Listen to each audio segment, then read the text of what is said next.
On your mental health tonight, vaping among teenagers just hit a 10-year low. But there's a new study that finds even more kids want to quit, but they can't. Joining us right now is Dr. Varsha Radhakrishnan, a psychiatrist at Tufts Medical Center. Great to see you, doctor. Thanks for your time.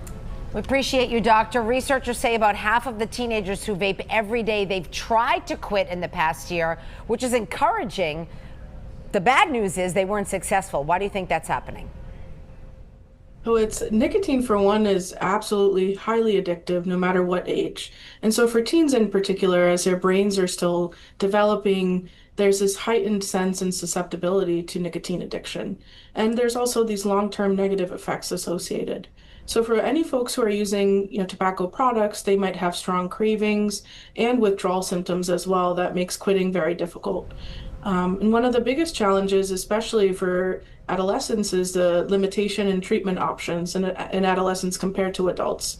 Plus the peer pressure, all of that combined together can make it very difficult. Doctor, let's talk about nicotine use disorder. How would you compare that to other addictions, for example?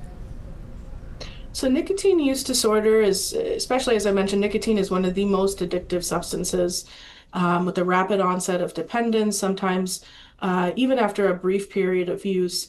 But it's pretty comparable to many other substances in that sense, especially the mechanism by which addiction can develop. So nicotine can hijack that brain's reward pathway, but its effects can actually be particularly pronounced for adolescents. Addiction can be challenging to treat in the setting of frequent relapses, similar to other substance use disorders as well. So for parents, is there something that they can do to get their kids help?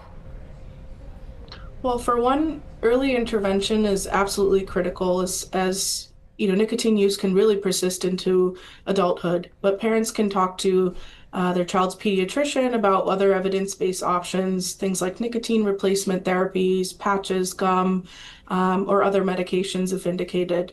But really the most important treatment that's most effective for adolescents is the use of support groups. So support groups, counseling, and even digital or virtual groups to create that sense of support and community.